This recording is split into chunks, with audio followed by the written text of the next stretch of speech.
happy day. It is time for MIMS once again. It's been so long. Haven't seen anybody since right after the election. It's been months. We've had Christmas, we've had New Year's. It's 2023, and now it's time for the legislative session. Can you believe it? I can't believe it. I mean, it's one of those things where um, we spent a lot of time worrying about who we're going to elect and, you know, making sure people get out to vote, making sure all of these things happen, and then it's done. And you think, I have a breather, we have time. We don't have to think about politics, because who wants to think about politics all the time? Not even me, who works in politics. And then here you come, legislative session. Happy February. And it's Black History Month. So I wanted to specifically talk to a brand new legislator on our first episode of MIMS for 2023, because I really just want to make sure we're supporting our newly elected officials, but also I just really am interested in that fresh set of eyes of, like, what is it like to be in the building? What is it like to be the new kid, the freshman, and all of those things? So I get to do it with a very special guest. Her name is Erica Mosca, and I have actually known her for a number of years. I don't even remember how we met, but I just know that she was doing some really, really, really great work with kids, and she's a teacher. And so I'm actually going to do my cheat sheet and actually read her bio to you all, because you should know all of the great things that she's done. She's a first generation college graduate and a daughter of Filipino immigrants, and a social justice advocate. Um, in 2008, Mosca graduated summa cum laude from Boston University and then moved to Las Vegas to teach fifth grade in East Las Vegas. And I really wanted to stop right there, because she taught fifth grade, which is, I think, probably a really difficult grade in which to teach, because they're in that cusp of leaving babyhood and going right into junior high school. And then she went from teaching fifth grade to helping a lot of students get to college. And now she's doing even more by helping to hopefully pass some bills that do something for these soon to be fifth graders and these new adults in Nevada. And my first question is teaching fifth grade and legislating like the same thing? Great first question, and thank you so much for having me.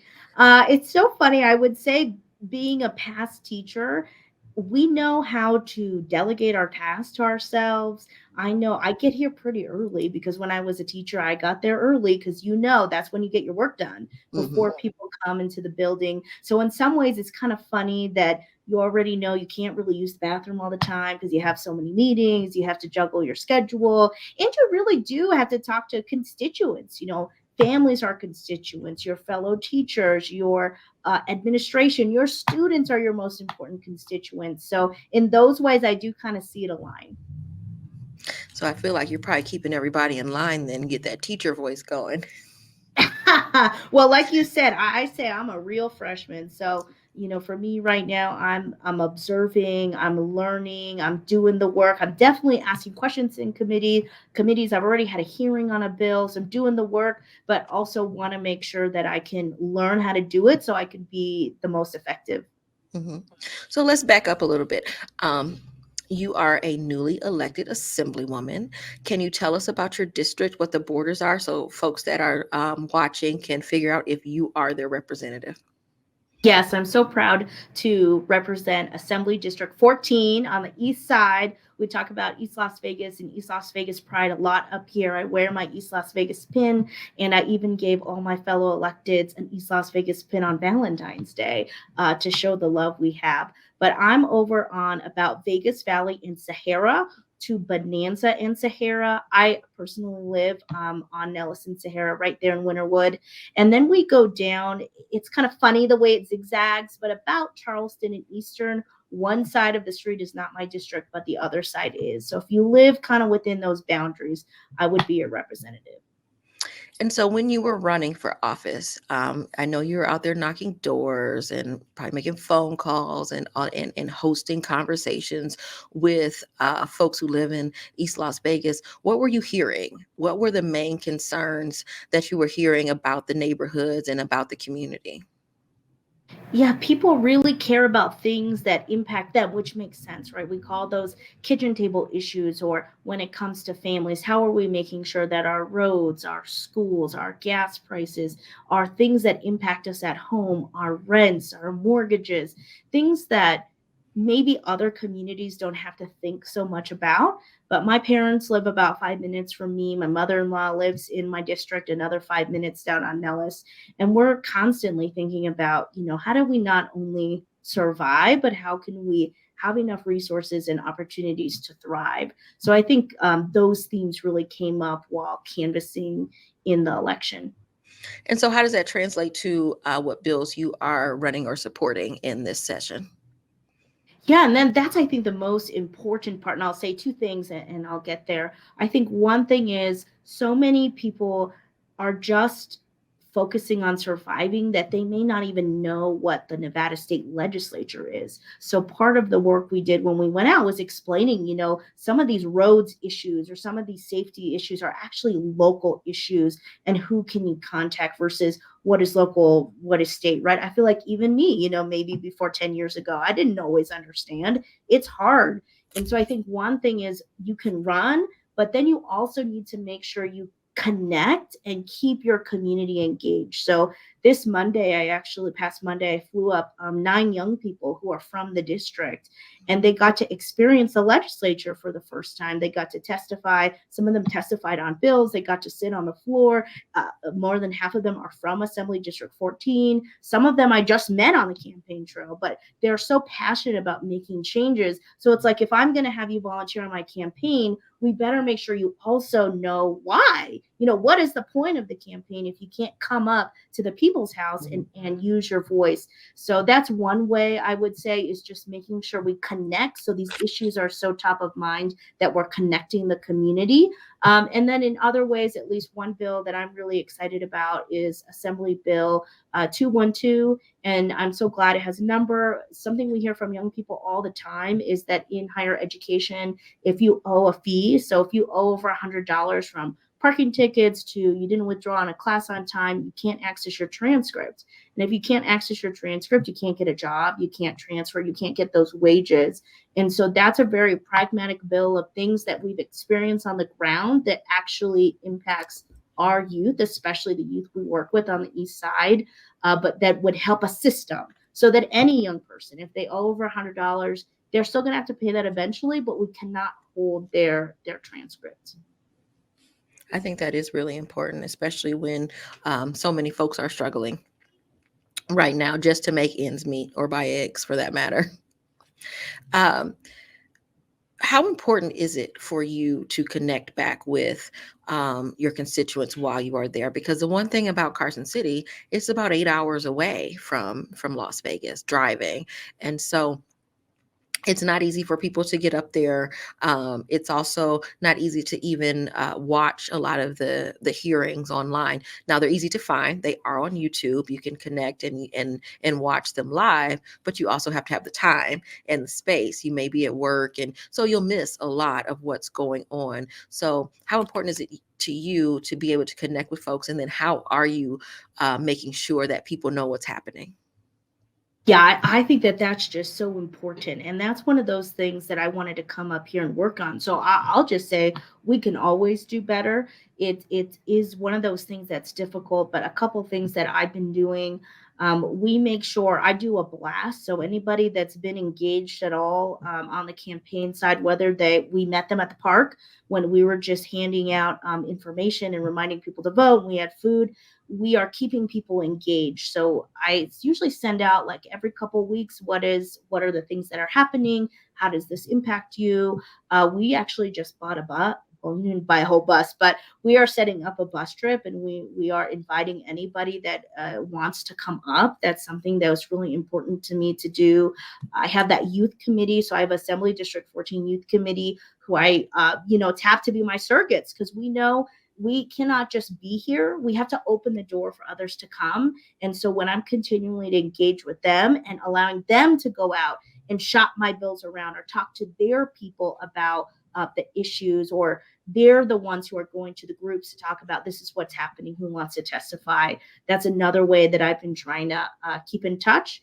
And then finally, I would say we have so many amazing groups that this is what they do. And I think they've done a good job of trying to make sure that real people who actually experience the consequences of these problems can have a voice in some way. So it's exactly right.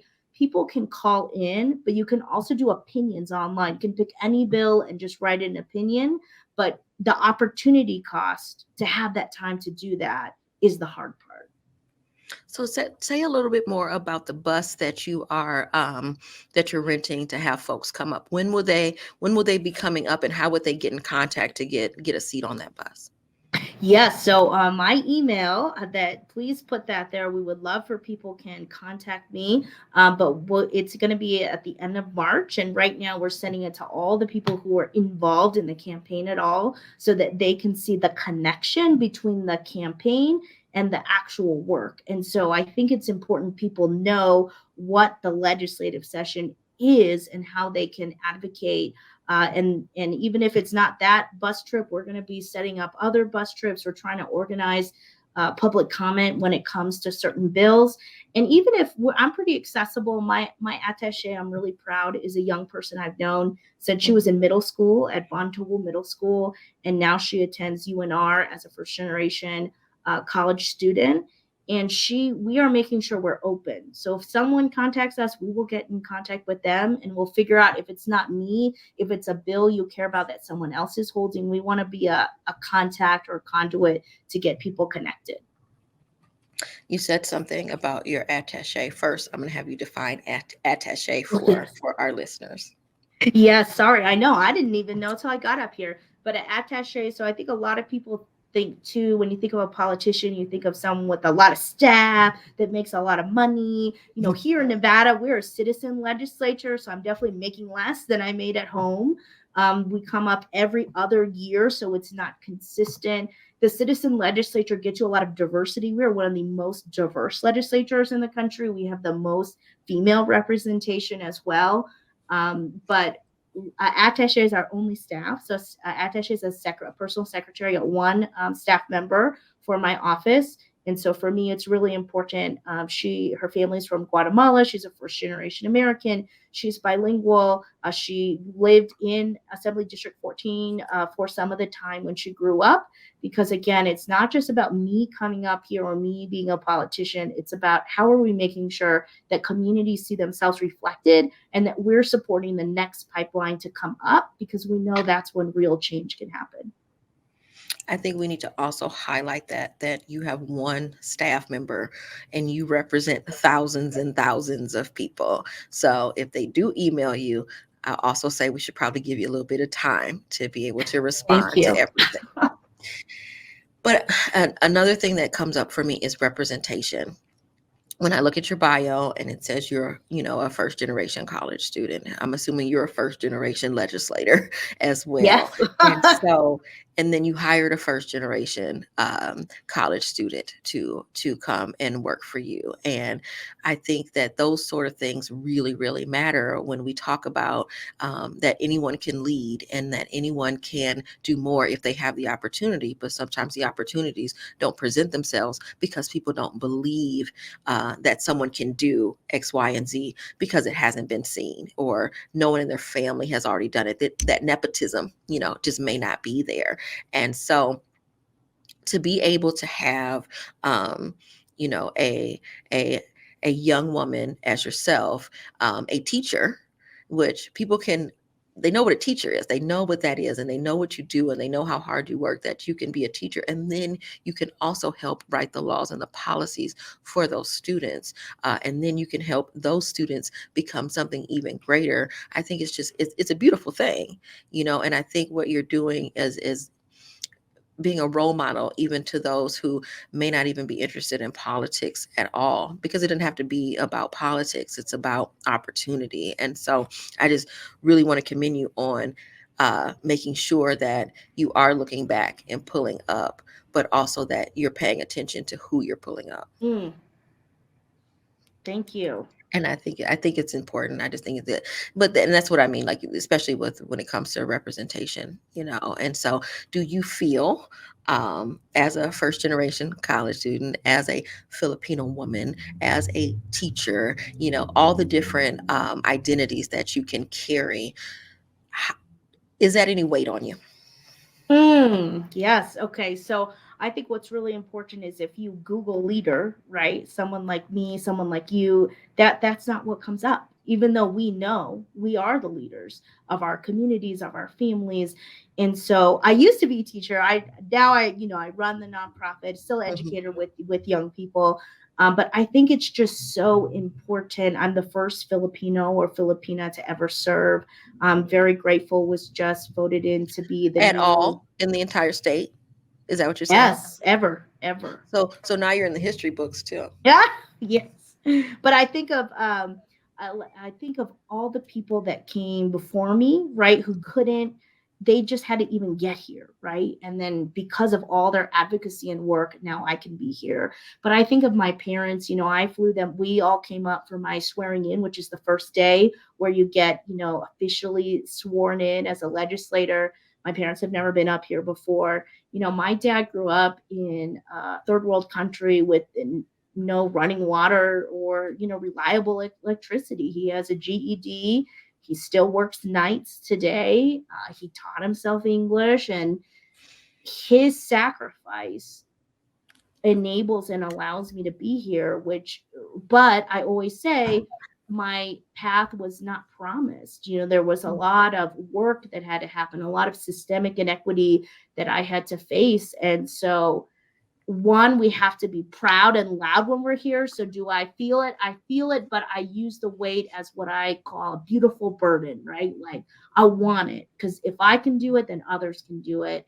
And two, I think it's also this idea that the more we can just change what people think of leadership by just being in the room, I think the more we open our communities to have their voices uplifted and heard, respected, and that's what I hope I'm doing up here.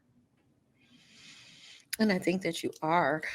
So let's get back to some of these bills. Are there any other bills that people should be keeping an eye on? Whether they be Yes, things and that you're and working please on or any of your colleagues either. and please excuse me that I don't have the exact bill numbers, but No. you are able to Google it. I did sign on for we hope legislation about Juneteenth being a state holiday, so I think that's a really exciting one. There are some bills that, as a caucus, we're really excited about. There is one that would pay for all school meals, lunch and breakfast. Universal paid for all young people. So there are really just big things that are happening up here. We are just in the third week, so we're seeing more things being introduced. But people can really easily follow, on the social channels, the groups, or the news, the different pieces of legislation that's coming out. And I would just really encourage people, just email your legislator, put the opinions on the bills. People really do make a difference, and if you have time, you could really call in for 30 seconds and say, I don't support this bill because of XYZ, and I'm sitting there and I do take note, and we do listen to what people are saying, especially those who are actually experiencing it. Yep, and they can also go to Nellis, which is the website where you can keep track. And there's actually a little tracking area in the corner. If there are certain bills you want to keep track of, when you know the bill number, you can put it in there, and it will alert you with any updates on those bills. I mean, it's the way that not only constituents and just residents can keep track, but also it's how lobbyists do it. So, we're all using the same tools. Um, so, the scariest part. I mean, this is a whole new job. Everyone gets a new Mm, job, and when you yes. get a new job in the first day, and you're kind of nervous, you got to figure out what you're going to wear, and you got to meet the people and all of that. But it's different when you're going to go 8 hours from your house and sort of live somewhere else, and then set up an office, and then learn your way around a building, and figure out the culture of it all. What was the scariest part of coming in on your first couple days as a new legislator? As a new legislator, I think the scariest part would just be one, being in awe of the opportunity. I think I'm scared of not wasting the opportunity, because again, I know I'm not here just because of me or what I've done. I'm really standing on, generations of people who stood up for the fact that I could be here. So I really don't want to disappoint, if that makes sense. I really want to be effective. I care about pragmatic things that will actually help people, not just things that sound good. And so, what I'm hoping, that I'll be a good legislator who can think about both sides, make decisions that are good for people that who don't always have a voice. And then I'm not going to come home and have been up here for 4 months away from my husband, away from my dog, and not having accomplished something. So I think that's what I'm most nervous about. So what's the best part? Ooh, what's the best part? I think it's kind of funny. I consider myself a policy nerd. I mean, it's really cool that I get to study these things that most impact people, that most impact our state. And I get to bring the perspective of a place like East Las Vegas, or even though I'm not originally from East Las Vegas, I did grow up in places that are similar. And I feel like there are not many people who, we were on food stamps at one point, we were on welfare, we've been evicted from apartments, and that's not a perspective that someone who's a legislator always has. And I think it's important. And because I've also done all my professional work, in nonprofits, and had to really learn that professional life that and code switch around. I think that I can live in both worlds and hopefully be able to be impactful with both my personal experience, but also understanding the quantitative and the qualitative issues. I think that again, it goes back to representation. Having needed social services such as WIC or food stamps and or any of those things, which includes myself as well. At one point in my life, it doesn't um, it doesn't take away from who you are as a person. Those programs are there to help. Those programs are there to be that safety net that people need so that they can move up in the world at some point. And so it's important to have advocates who may have used them to be able to fight and advocate for others to be able to keep them. And so having people in the legislature and also people in Congress who understand this, I think is imperative in order for us to be able to continue those social service programs. Um, okay, well, we've talked about all this other stuff, like the last question I really want to ask you about being a legislator is like, how long is your day? Like, give people an Mm. idea of, because you said as your old teaching ways of getting in early. What time are you getting in, and what time are you getting out of there? Oh yeah. Well, this is just me. Everyone doesn't have to be like this, but I think it's actually, it's a larger conversation of when you're the first, or you feel that pressure that you asked me about before, you really want to be on your game. You want to do a good job. So I mean, I'm up between 4 and 5 every day. I'm here usually around 6:30. I like to get here before maybe other people are, just kind of get some work done. I'm one of these people, my inbox has to be at zero, or I'm stressed out all day. So I try to finish that.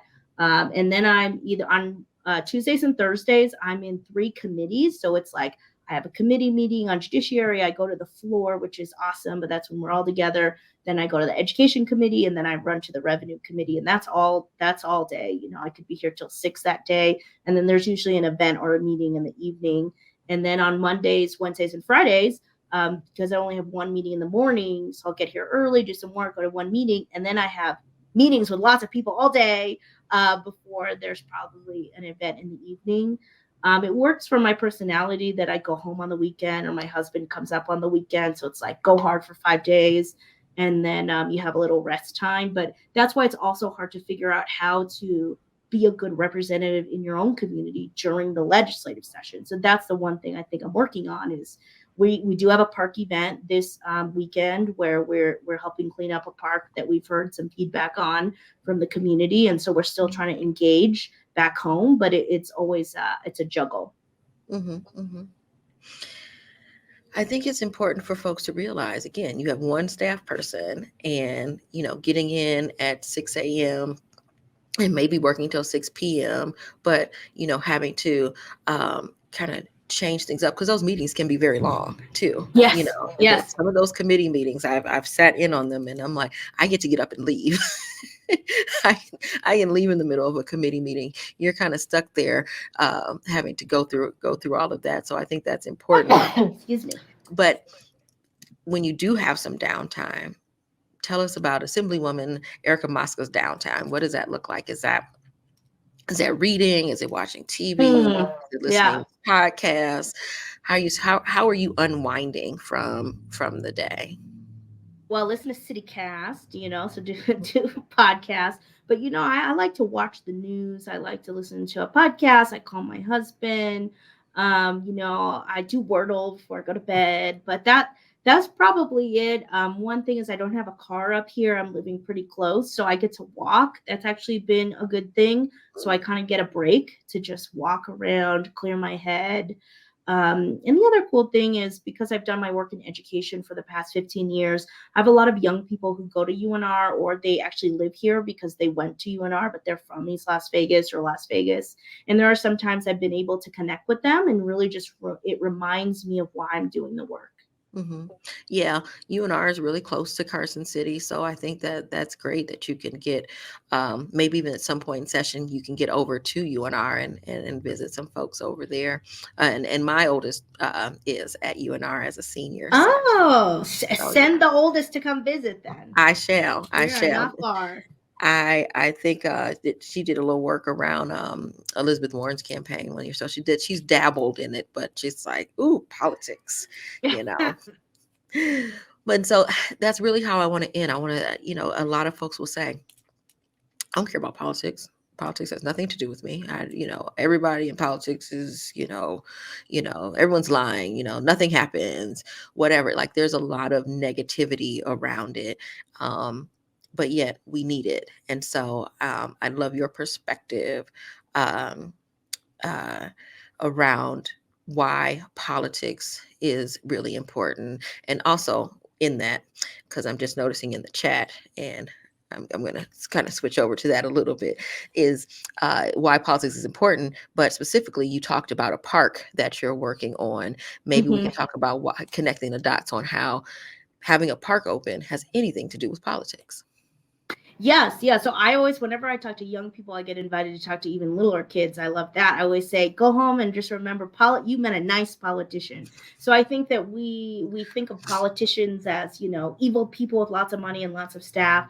I always say I just didn't want to complain anymore. I want to learn about it so that I could make a difference. And so if you're really passionate about an issue or your community, it's a way that you can actually make change. I mean, we make laws that affect you every day, whether it's on your taxes, on the roads, on what industries come to town, don't come to town, how much people can be paid. I mean, that's where it is. And until people who don't like politics get involved, it's going to be hard to change. And so one example is it's the Levitt JC Park, right on the east side there. We are doing up, the college kids are cleaning up. They're doing a park cleanup in partnership. We're pretty sure we're going to work with Get Outdoors Nevada as well. And so how that relates to politics is when someone says, "Hey, there's this park is messy," hmm I now that I have a title, which I don't think you need the title, it makes it a little easier to then organize people to go do something about it. So in some ways, it's a way that you can be a super advocate. And not everybody has to run for office or be in the elected seat, but I think people should be in touch, know who their elected is, and if you want to complain to the person because they're the one who could actually maybe do something. I think that is important. There are other parks. There's 100 Circle Park, which is a little bit outside of your district, but near um, where I have lived for the past 12 years, and it has been closed for the past few years. And it's been a frustration, and it's something that the community has talked about and, has had to push their elected officials around to say, hey, we really want this park back open. We really want to figure that out. And so it's still an active conversation that we're having, but you have to talk to those who are, and I use air quotes, in power, to make some of these things happen. And so you have to, at some point, get involved in the politics of it all. So I just want to thank you. I appreciate your time because I know how busy it is. I've spent a lot of time in Carson City. I've spent a lot of time in the building, and I know that those days can be long. I know that it gets lonely. I think for legislators, and I think people need to remember that you guys are people, and many of you don't live in Carson City, and so being away from your spouse or your family or your dog, like that can be hard. And so being able to have these sort of conversations and connect with you, I think hopefully will help humanize the work and also give people the idea of what it's like to be you for a moment and be gentle as we are pushing, whether we're pushing you to do more or pushing you to do something different. Like there's a way to do that, and I advocate, I'm a complete advocate of people pushing and saying, hey, this is what we need, but remembering that this is a citizen legislature and that y'all don't get paid anything whatsoever to be up there doing it. I Yeah. love that you said you're making less. Like there's less, and then there's like what that is, which is Yeah. basically, it feels like more like a volunteer job that you all have up there. And so I'm appreciative that any of you would choose to do this on purpose and continue to do it year after year. So hopefully people will get in contact with you to learn more about what's going on in your district and outside of your district, because as a state, everything matters. And hopefully some folks will be able to come up there to Carson City to see you. People can like I said, people can also watch on YouTube. They can go over to the Grant Sawyer building off of Washington and watch any of the hearings and also testify there. There's a lot of ways folks can get involved. They can reach out to Make It Work Nevada as well. We are active in the legislature every session.